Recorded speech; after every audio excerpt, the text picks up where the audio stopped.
Oi, pessoal! Nesta aula falaremos sobre o problema dos produtores e consumidores.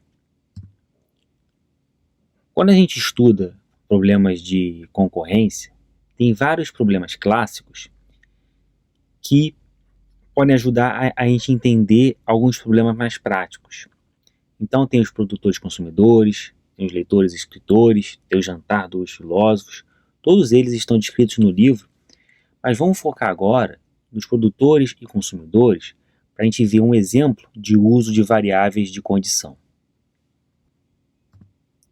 O problema é o seguinte: você tem uma thread, que é o produtor, você tem uma thread, que é o consumidor, e você tem um buffer, um espaço de memória. O produtor, ele produz alguma coisa e insere nesse buffer. E o consumidor vai ler, ou seja, vai consumir esse conteúdo que o produtor colocou no buffer. E esse buffer, como toda memória, é limitado. Ele é limitado a N elementos, por exemplo. Por ter um buffer limitado, esse problema dos produtores e consumidores, ele também é chamado de problema do buffer limitado. E esse problema, a gente vai ter algumas restrições e, para satisfazer essas restrições, a gente vai usar algumas primitivas de sincronização. Nesse caso aqui, a gente vai usar locks e variáveis de condição. Bom, então vamos às restrições.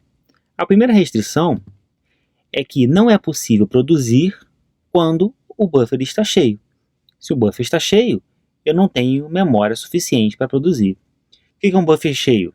É um buffer que todas as posições dele ainda não foram lidas pelo consumidor, ainda não foram consumidas pelo consumidor.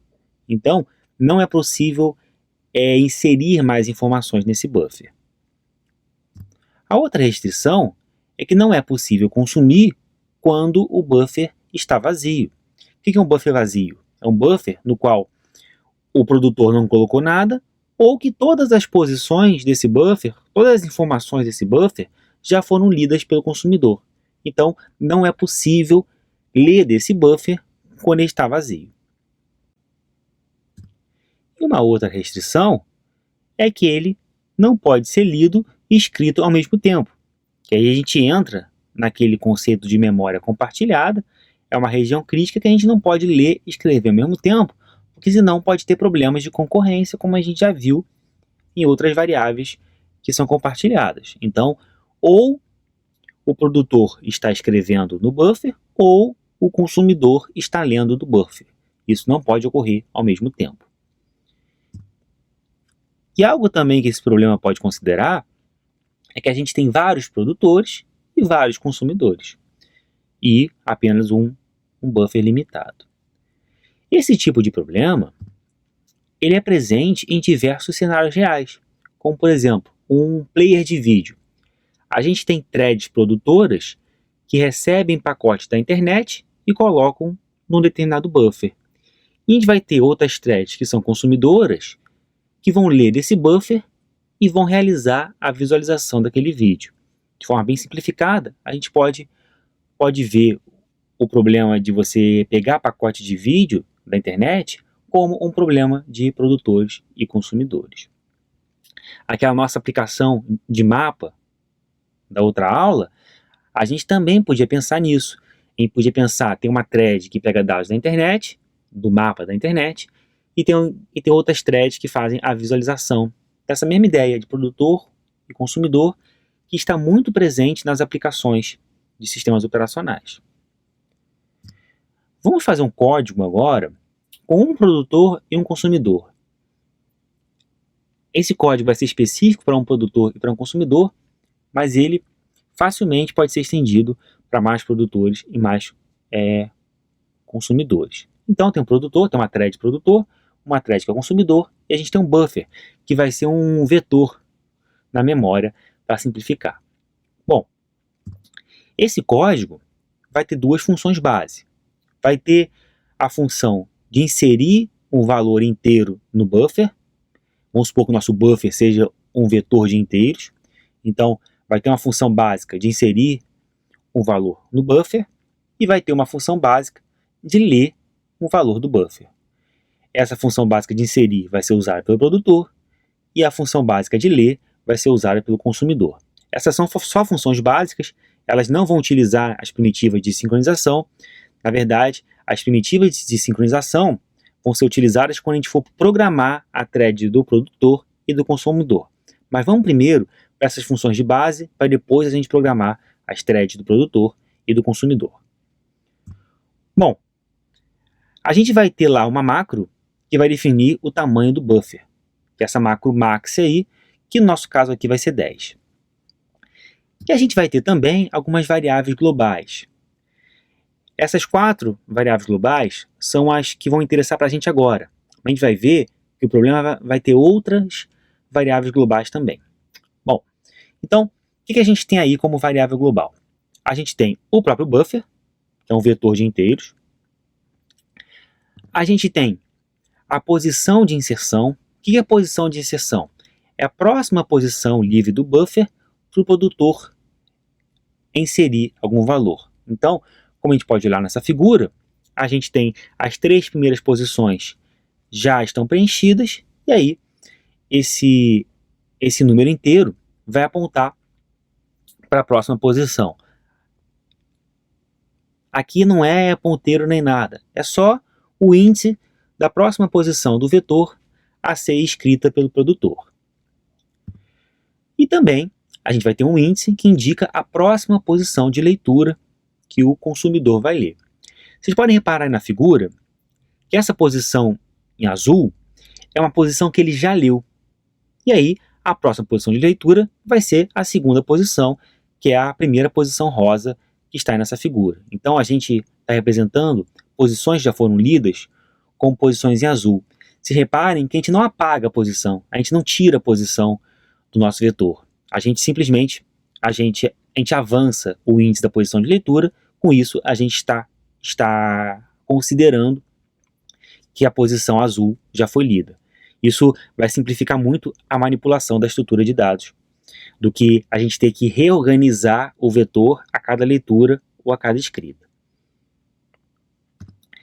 Reparem que o produtor e o consumidor são threads que evoluem de forma independente. O produtor, por exemplo, pode ter produzido bastante coisa, mas o consumidor ainda não leu. E a gente vai ter uma outra variável, que é um contador, que vai indicar a quantidade de unidades que foram produzidas, mas que não foram lidas ainda pelo consumidor. Então, essa variável global, que é o contador. Nesse exemplo aí da figura muito simples, o contador é igual a 2, que a gente tem 2 posições que não foram lidas ainda. Tem essas 2 posições rosa que não foram lidas ainda. Bom, então vamos à implementação da função de inserir no buffer. Essa função ela vai ser chamada pela thread que representa o produtor, depois a gente vai ver a implementação dessa thread. Ela vai ser chamada como único argumento o valor para ser inserido lá no buffer. E aí o que vai acontecer é que lá no meu buffer, que é o meu vetor de inteiros, na posição inserção, eu vou inserir o valor que foi recebido como argumento. Muito simples. E após isso, o que ele vai fazer? Ele vai incrementar a posição inserção, para dizer a próxima posição livre para ser escrita. Bom, é claro que se a posição de inserção for igual ao máximo, isso quer dizer que eu tenho que zerar essa posição. Por quê? A última posição do meu vetor vai ser máximo menos 1, porque o vetor ele começa a contar do zero, claro. Então, quando a posição inserção é igual a máximo, eu não posso inserir mais em lugar nenhum. Então, eu vou ter que voltar essa posição inserção para zero. Reparem na figura que na próxima inserção é ainda possível eu colocar um valor. Essa posição que está apontada aí, eu posso botar um valor. Por quê? É uma região azul, que é uma região já lida.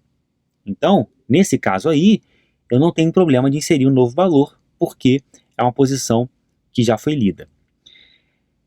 Mas se a gente tiver um outro caso, esse caso aqui, que ele está apontando para uma posição que ainda não foi lida pelo consumidor, a thread produtora não vai poder inserir mais nada.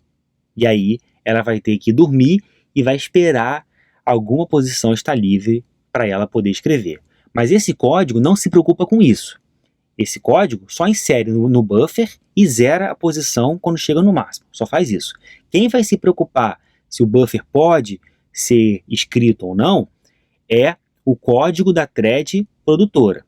A gente vai ver que a gente vai usar as variáveis de condição para garantir isso. Mas aqui ele só está inserindo no buffer. E aí agora, na próxima linha, o contador vai ser incrementado. Lógico, porque ele inseriu uma posição, isso quer dizer que tem mais uma posição que não foi lida pela thread de consumidor. Agora vamos usar a função de ler o buffer. Ela é bem similar, a diferença é que ela vai retornar o inteiro. Ela não recebe argumento algum, mas ela vai retornar o inteiro, que é o inteiro a ser lido. Bom, a primeira coisa que ela faz é ler a posição de leitura que está sendo apontada pelo índice de posição de leitura. Então ela lê esse valor para uma variável temporária e incrementa a posição de leitura. Agora, a minha posição de leitura vai estar apontando para a próxima posição a ser lida, como já definido. E aí, se a posição de leitura for igual a máximo, ela vai para zero. Da mesma forma que a gente fazia lá com a função de inserir no buffer. Vocês reparem que nesse caso aí, a posição de leitura foi para o início do buffer, e o início do buffer já foi lido. Então, a thread consumidora, nesse caso aí, ela vai ter que dormir e esperar que a thread produtora produza mais alguma coisa para ela poder ler. Ela não vai poder ler de nada aí, porque tudo no buffer já foi lido. Mas como eu já mencionei, essa função de ler buffer é uma função básica que não vai se preocupar com isso. Quem vai se preocupar com isso é a thread que vai implementar de fato o consumidor. Aqui ela só vai zerar. Reparem, por exemplo, que se ela apontasse uma posição de leitura que não foi lida ainda, o consumidor ainda poderia ler essa posição. Por quê? Que nada impede da gente ler essa posição, porque o produtor vai sobrescrevendo lá de baixo para cima. Então, esse caso aí que está mostrado na figura, é possível você ter uma posição lá embaixo que não foi lida ainda. Quem vai fazer esse controle vai ser esse ponteiro, esse índice de posição de leitura. E agora, o contador vai ser decrementado, dizendo que a gente tem menos uma posição para ser lida e o inteiro vai ser retornado. Bom, como que a gente vai controlar se uma posição foi lida ou não? É basicamente por essa variável de contador. A variável contador que vai me dizer se eu tenho uma posição para ser lida do buffer ou não. Isso vai ficar mais claro quando a gente for olhar as threads do produtor e do consumidor. Agora vamos começar a implementar essas threads de fato. Antes disso, vamos apresentar umas variáveis globais. Então a gente já tinha aquelas variáveis que a gente tinha definido antes, variáveis que são globais, elas estão apagadas aí no slide, estão meio apagadas no slide, e vamos ver só as variáveis globais novas que a gente vai usar agora. Bom, então a gente tem a quantidade de produtos totais. Esse é o número total de produtos que o produtor vai produzir e que, obviamente, o consumidor vai consumir. É por causa desse valor aí, produtos totais, que a nossa implementação só serve para um produtor e um consumidor. Quando a gente tiver, por exemplo, vários consumidores, a gente vai ter que ter alguma forma do consumidor verificar se todos os produtos já foram consumidos por outras threads que são consumidores. Mas aqui a gente não precisa se preocupar com isso. A gente só tem que ter em mente que o produtor vai produzir 100 unidades, como está mostrado aí no slide, e o consumidor vai consumir 100 unidades, porque a gente tem um produtor e um consumidor. Então a gente está considerando aqui nesse código, mais uma vez, que só tem um produtor e um consumidor. Bom, A gente vai ter uma outra variável que é global, que é o mutex, que vai ser utilizado para proteger algumas regiões críticas, como a variável de contador, que vai ser utilizada pelas duas threads, e o próprio buffer também, que tem que ser protegido, porque o acesso a ele também é uma região crítica. A gente vai ter uma variável de condição. Essa variável livre vai indicar se o produtor pode colocar algum valor no buffer, ou seja, se alguma posição do buffer está livre. Então a gente vai utilizar essa variável de condição para indicar para a thread produtora que ela pode escrever alguma coisa no buffer. Da mesma forma, a gente vai ter essa variável de condição, que é o preenchido, que ela vai indicar se o consumidor pode ler alguma coisa do buffer. Ou seja, se tem algum conteúdo no buffer que ele não leu ainda. Então, a gente vai ter duas variáveis de condição, porque a gente tem duas condições diferentes que as threads têm que avaliar, e vai ter um mutex, porque a gente tem as regiões críticas que têm que ser protegidas. Então vamos lá, a thread do produtor. Essa thread do produtor vai ter um for, e cada iteração desse for vai produzir algum valor para colocar no buffer. Então ele vai de 0 até produtos totais, menos 1. Antes de tentar botar algo no buffer, ele vai fazer um lock para o mutex. Ele vai tentar adquirir esse mutex. Por quê? Porque ele vai ter que proteger a variável contador que ele vai verificar no próximo while. Então, antes de verificar qualquer estado, a gente vai ter que fazer um lock, como já foi visto na aula anterior. Então, o que ele vai fazer aqui? Ele vai verificar se o contador é igual a máximo. Se o contador for igual a máximo, quer dizer que o buffer está cheio. Se o buffer está cheio, a thread produtora não pode colocar nada no buffer. Então, se o contador for igual a máximo, a thread vai chamar o wait para dormir e ficar esperando a variável de condição livre receber algum sinal. Essa variável de condição livre, como a gente vai ver mais adiante, ela vai ser alterada pelo consumidor. O consumidor que vai indicar se tem alguma posição livre para a thread produtora escrever.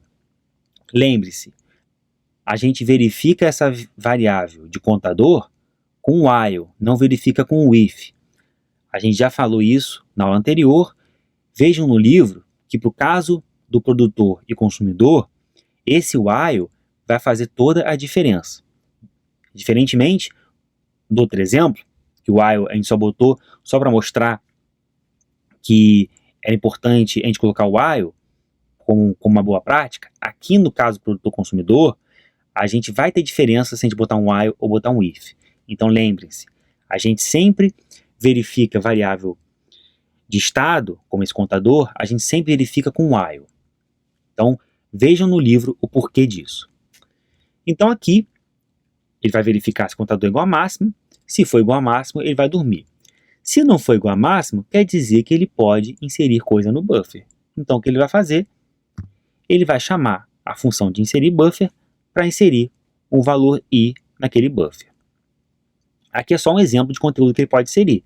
Claro, no exemplo de player de vídeo, ele pode inserir algum pacote que recebeu da internet que vai ser visualizado depois. Mas aqui é só um exemplo, ele vai inserir esse índice i aí. Lembre-se que aqui o produtor ele pode inserir no buffer de forma segura. Por que ele pode inserir de forma segura? Porque quando a função wait lá em cima ela retornou, ela adquiriu o mutex. Então, o produtor ele está com o mutex para garantir que só ele pode inserir no buffer. Então, essa que é uma das vantagens da variável de condição, que você passa também o lock, que ele tem como fazer esse controle para a thread. Então, ele vai poder inserir no buffer e ele tem a garantia que só ele está inserindo no buffer porque ele está com o mutex. E aí, Na próxima linha, o produtor vai sinalizar que o buffer está preenchido com alguma coisa, utilizando aquela variável de condição de preenchido. Essa linha aí, o que ela vai fazer? Se tiver alguma thread consumidora que está esperando alguma posição do buffer estar disponível, lembre-se que se o buffer estiver vazio, ou se a thread consumidora já leu todas as posições do buffer, a thread consumidora vai dormir e vai ficar esperando algum sinal. É esse sinal aí que vai acordar a thread consumidora para ela voltar a ler do buffer. Então, claro, se a thread produtora ela inserir no buffer, isso quer dizer que tem alguma posição para ser lida. Então, por isso que após inserir no buffer, ele sinaliza. Vale notar que não necessariamente esse sinal aí vai acordar alguma thread. Pode ser que não tenha nenhuma thread esperando uma posição do buffer estar disponível. Isso pode acontecer, mas esse sinal está garantindo, essa chamada aí está garantindo que se tiver alguma thread que está dormindo na fila esperando uma posição do buffer ser inserida, essa thread, que é consumidora, vai ser acordada. É isso que essa função signal está fazendo. E, por último, é importante a gente desbloquear o mutex, já que a função wait lá em cima adquiriu o mutex para essa thread. Então eu tenho que desbloquear para permitir que outras threads no sistema possam entrar na região crítica. Bom, agora vamos para a thread de consumidor. A thread consumidor, da mesma forma, ela em cada iteração do for, ela vai consumir algum valor do buffer. Então, ela vai consumir todos os produtos que o produtor produziu. Mais uma vez, a gente está considerando aqui que a gente tem uma thread de produtor e uma thread de consumidor. Se a gente tivesse vários consumidores, por exemplo, a gente tinha que ter algum outro critério de parada. A gente não tinha que percorrer todos os produtos possíveis, porque pode ser que algum consumidor tenha consumido mais que os outros. Esse exemplo com mais consumidores, lá no site do livro, tem um código disponível mostrando o exemplo com vários consumidores e um produtor. Então, mas nesse caso aqui a gente está considerando um produtor e um consumidor. Bom, então vamos lá. Para cada iteração ele vai ler uma posição do buffer. Então, para ler do buffer e para ler a variável de contador, ele vai ter que adquirir um lock, como de costume. E após adquirir esse lock, ele pode, de fato, ler o contador. Se o contador for 0, ele vai dormir. Por quê? Se o contador está 0, eu não tenho nenhuma posição nova para ler. E aí o que ele vai fazer? Ele vai chamar a função wait na variável de condição preenchido, e essa variável de condição preenchido é aquela que vai ser sinalizada pelo produtor. Então ele vai dormir esperando um sinal do produtor para poder acordar caso uma nova posição tenha sido inserida no buffer. Se o contador for diferente de 0, ele vai ler o buffer, vai ler para uma variável temporária e vai sinalizar na variável de condição livre que já tem uma posição livre no buffer. Aqui é o seguinte, qual a ideia? Se ele leu uma posição do buffer, quer dizer que o buffer ele está com pelo menos uma posição livre para ser escrita pela thread produtora. Então aqui, se tiver alguma thread produtora esperando uma posição livre, esse sinal aí vai acordar essa thread produtora. E agora, simplesmente, ele vai dar um lock naquele mutex que ele adquiriu e vai imprimir a variável que foi consumida.